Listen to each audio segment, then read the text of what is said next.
आगाऊ पत्रकारांना प्रतिक्रिया द्यायचं नाही असं लिहिलेलं आहे. आगाऊ पत्रकारांना आता ते तुम्ही ठरवा कोण आहे.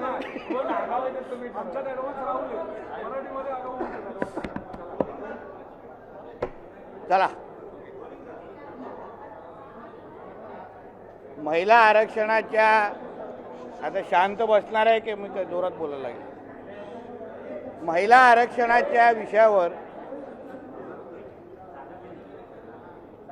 आदरणीय मुख्यमंत्री साहेबांनी जे काय एक अतिशय चांगलं वाक्य वापरलं त्यांच्या पत्रकार परिषदेत, की महिला आरक्षणाच्या निमित्ताने विरोधकांचा बुरखा फाटलेला आहे. म्हणजे त्यांचे महाराष्ट्राचे खासदार जे जे फतव्यांवर निवडून आलेले आहेत, ज्यांचे पाकिस्तानवरून त्यांचे अब्बा बसून महिला आरक्षण कसं रद्द होईल, कसा विरोध होईल, त्या दृष्टिकोनातून सातत्याने मार्गदर्शन करतात. आपण वारंवार पाहिलेलं आहे की पाकिस्तान आणि काँग्रेसची भूमिका एकच असते आणि ज्या पाकिस्तान, इस्लामाबाद, बांगलादेशमध्ये शरिया कानून लागू आहे, त्या शरिया कानूनमध्ये, कायद्यामध्ये महिलांना दिलेलं महत्त्व हे विरोधकांच्या मानसिकतेचं खरं चित्र आहे. मुळात ज्यांनी ह्यांच्या निवडणुकींसाठी जिंकण्यासाठी फतवे काढले, त्या मुल्ला मौलवींना कधीच महिलांना आरक्षण मिळावं असं कधीच आवडणार नाही. कारण का थोडा शरिया कानूनचा आपण अभ्यास केलात तर महिलांना मिळालेले अधिकार ह्याचीच भूमिका आणि आत्ता घेतलेल्या विरोधकांची भूमिका त्याच्यामध्ये साम्य आहे. आणि म्हणून यांनी कितीही आपल्या पाकिस्तानमध्ये बसलेल्या अब्बांना खुश करण्याचा प्रयत्न केला महिला आरक्षणाला विरोध करून, तरीही NDA आणि आमच्या पंतप्रधान नरेंद्र मोदी साहेबांच्या नेतृत्वात असलेलं आमचं केंद्र सरकार हे आमच्या माता भगिनींना निश्चित पद्धतीने महिला आरक्षणाचं विधेयक आणून न्याय देतील, अधिकार देतील. यांनी कितीही आमच्या माता भगिनींच्या भविष्याला अंधारात टाकण्याचा प्रयत्न केला असेल तरी हे आमच्या हिंदू राष्ट्रामध्ये आम्ही आमच्या माता भगिनींना निश्चित पद्धतीने अधिकार देऊ, हक्क देऊ, हा विश्वास या निमित्ताने मी व्यक्त करतो. हल्ली आलेले जे काही विरोधकांचे, काँग्रेसवाल्यांचे जे जे काही त्यांच्या भूमिका आणि किंवा टीका आहे, तुम्हाला इकडल्या आमच्या देशातल्या माता भगिनींची चिंता नाही, पण कोणतरी पाकिस्तानमध्ये बसून तुम्हा लोकांना स्क्रिप्ट लिहून देतो आणि ते तुमचा राहुल गांधी असो, इथे सुप्रियाताई असे वाचून दाखवतात, ते काय आम्ही सहन करणार नाही. यासाठी जी लढाई रस्त्यावरची लढायची आहे ती निश्चित पद्धतीने काल जसं मुंबईतला एक विराट मोर्चा निघाला त्याच पद्धतीने महाराष्ट्राच्या सगळ्या माता भगिनींसाठी आम्ही त्यांचे भाऊ म्हणून निश्चित पद्धतीने उभे राहू आणि त्यांना ताकद देऊ.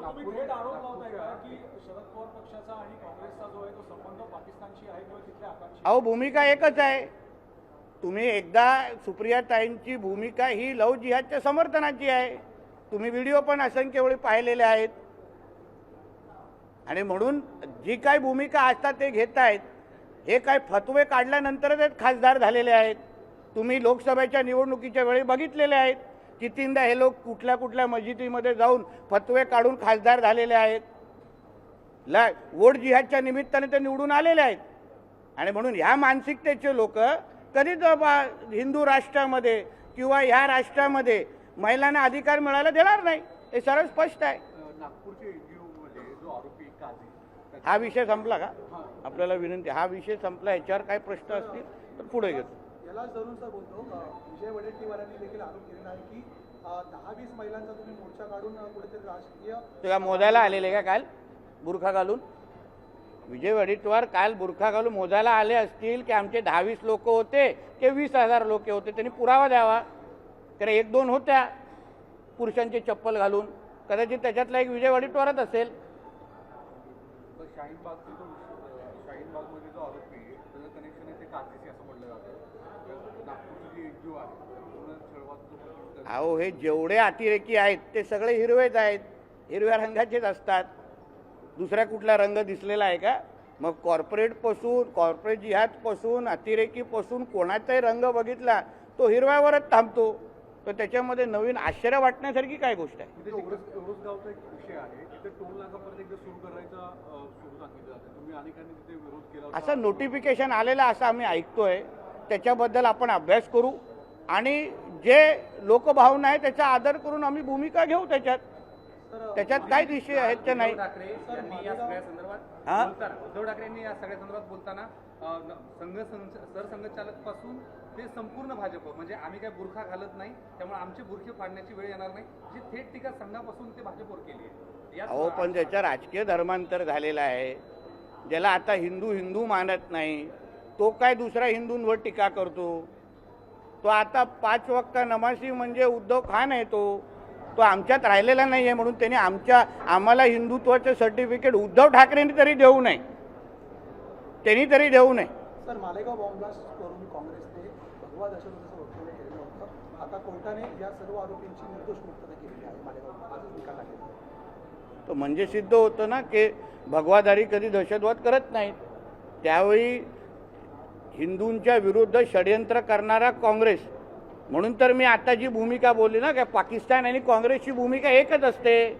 ISI, अल कायदा, PFI आणि काँग्रेसची भूमिका एकच असते. जे इस्लाम राष्ट्र शरिया कानून मानतात त्यांची आणि काँग्रेसची भूमिका एकच असते. आणि म्हणूनच ते हे लोक महिला आरक्षणाला विरोध करतायत.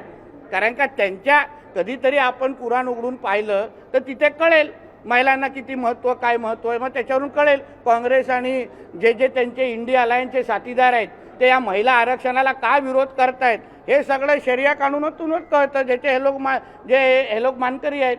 पुण्यामध्ये देखील एका मल्टीनॅशनल कंपनीमध्ये विश्रांती कक्ष आहे त्याचा वापर एका नागरिक. आता हे कॉर्पोरेट जिहादच्या निमित्ताने असंख्य जागी जिथे जिथे ह्या गोष्टी होत आहेत आम्हाला एक समाधान वाटतंय की त्या कॉर्पोरेटमध्ये होणारा जो जिहाद आहे त्या संबंधित आता माता भगिनी असो किंवा जे पीडित ते बाहेर येऊन बोलायला लागलेले आहेत. हाच तर आमच्या हिंदुत्ववादी सरकारचं खरं यश आहे. आमच्या मुख्यमंत्र्यांवर असलेला विश्वास आहे. बोलल्यावर आम्हाला न्याय भेटतो. ही जी भूमिका, हा जो विश्वास आमच्या त्या कॉर्पोरेट कंपनीमध्ये पीडित लोकांचा आहे ना, तोच आमचं खरं यश आहे. त्यांनी अजून येऊन बाहेर बोलावं. मी तर हेही पुढे बोलतो, जसं आता शाळेंमध्ये स्कूल्समध्ये हिजाब घालू की नाही, बुरखा घालू की नाही हा प्रश्नचिन्ह आहे, तसंच कॉर्पोरेट कंपन्यांमध्ये हिजाबला परवानगी देऊ की नाही, बुरखाला परवानगी देऊ की नाही, ह्याच्या बाबतीमध्ये पण भूमिका घेतली पाहिजे. कारण का नेमकं आपण हिजाब घालायला देतो, बुरखा घालायला देतो, त्याच्यामुळे बाकीच्या लोकांना पण बुरखा घालण्याची जे काही जबरदस्ती चालू आहे ना ते त्या निमित्ताने बंद करावं. नाहीतर आम्ही आता लेन्सकार्ट सारख्या कंपनीमध्ये टिकायला परवानगी नाही आहे, मग बुरखाला काय तिथे, मग बुरखाला पण बॅन करा सगळीकडे. कॉर्पोरेट कंपनीमध्ये बुरखा घालू नये ही अशी भूमिका घेण्याची वेळ आलेली आहे.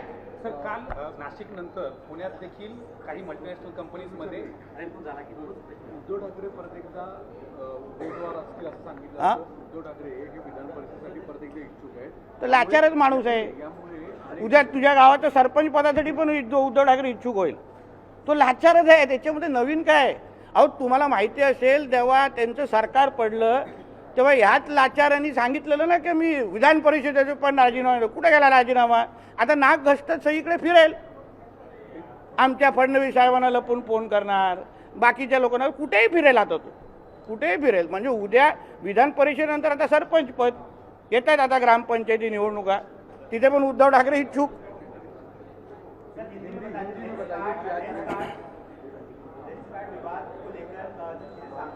देखिए, महिला आरक्षण के बारे में जो कोई इंडिया अलायंस और कांग्रेस की भूमिका है, जैसे हमारे आदरणीय मुख्यमंत्री जी ने कहा कि महिला रिजर्वेशन के बारे में इनका बुरखा फट गया है, वो बहुत सही जवाब है, क्योंकि ये जिनके फतवे के निकालने के वजह से इनके जो सांसद चुन के आए हैं, इनको लोकसभा के वक्त फतवा इनके लिए निकला तभी जाके सांसद बन के चुन के आए हैं वोट जिहाद के नाम पे।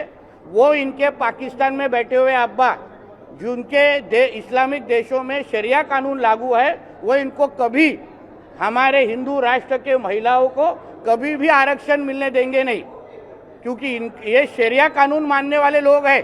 जो इस्लामिक राष्ट्र में शरिया कानून माना जाता है, और वो शरिया कानून का थोड़ा आपने स्टडी किया तो उसमें महिलाओं को क्या दर्जा दिया है, क्या स्टेटस दिया है, उससे मालूम पड़ेगा कि कांग्रेस और इंडिया अलायंस की भूमिका और पाकिस्तान की भूमिका में कुछ फर्क नहीं है। और इसके वजह से इन्होंने जो ली हुई भूमिका है वो पाकिस्तान में बैठे हुए अब्बा को खुश करने के लिए है, मगर हम हमारे देश के सभी बहनों को विश्वास दिलाना चाहते हैं कि हमारे नरेंद्र मोदी जी की सरकार, एनडीए की सरकार, ये आने वाले वक्त ताकत से और ज़्यादा ताकत से ये महिला रिजर्वेशन बिल लेके आएंगे और सभी हमारे माता बहनों को हम उनका हक दिला के रहेंगे। नासिक के बाद जिस तरीके से पुणे में भी कॉरपोरेट कल्चर में ऐसा देखा गया है कि स्पेस को वहाँ पर स्पेशल एक धर्म के लिए वहाँ पर नमाज, तो फिर महाआरती के लिए भी जगह दे दो ना हमको। हम भी भगवान को मानने वाले हैं। आपको एक ही धर्म को के लिए कॉरपोरेट सेक्टर में बढ़ावा दे ऐसा उनके बायलॉज में लिखा है क्या? जैसे आप टीका अलाउ करते नहीं हैं, रुद्राक्ष अलाउ करते नहीं है, वैसे हिजाब और बुर्का क्यों अलाउ होता है कॉरपोरेट सेक्टर में? वो भी बैन हो जाना चाहिए। एक धर्म, अगर बहुत सारे लोग टेप रिकॉर्डर चलाते हैं, सर्वधर्म समभाव, भाईचारा, गंगा जमुना तहजीब, फिर गंगा जमुना तहजीब कॉरपोरेट सेक्टर में नहीं है क्या? फिर सिर्फ बुर्का डालने के लिए क्यों परवानगी है? वहाँ पे टीका क्यों अलाउ नहीं है? इसलिए जैसे स्कूल और कॉलेज में हिजाब और बुर्का का परमिशन मिलना चाहिए कि नहीं, वो एक भूमिका है, वैसे कॉरपोरेट सेक्टर ने भी हिजाब और बुर्का को बैन करना चाहिए, ऐसी सबकी भूमिका आ रही है।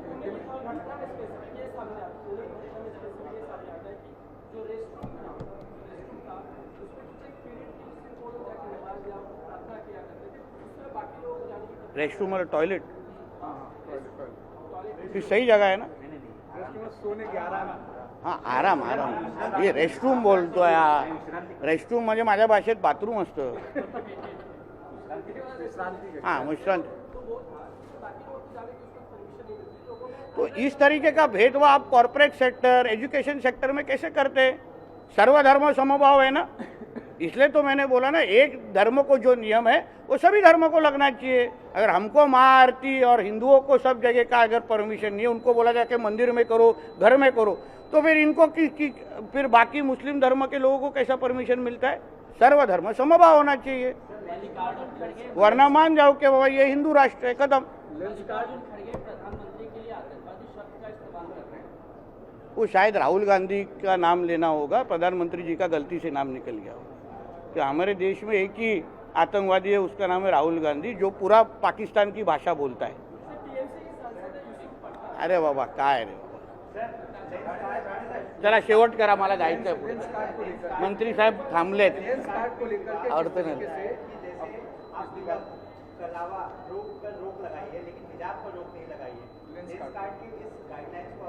अभी लेंस कार्ड को कितने दूसरों को आंखों का इलाज, वो लोग दूसरों को आंखें का इलाज करते हैं। कंपनी चलाने वालों को अगर अपनी खुद की आंख की चिंता नहीं होगी तो इस तरीके के फतवे निकालने चाहिए।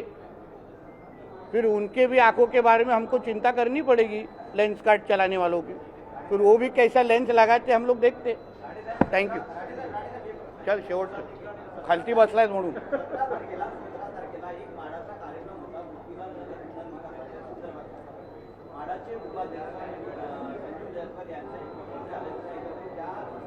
पण त्याच्या बाबतीमध्ये चौकशी चालू आहे ना। चौकशी बाबत बघा, एक लक्षात घ्या, आदरणीय मुख्यमंत्री साहेबांची जी भूमिका आहे ती आमच्या सगळ्यांची आहे।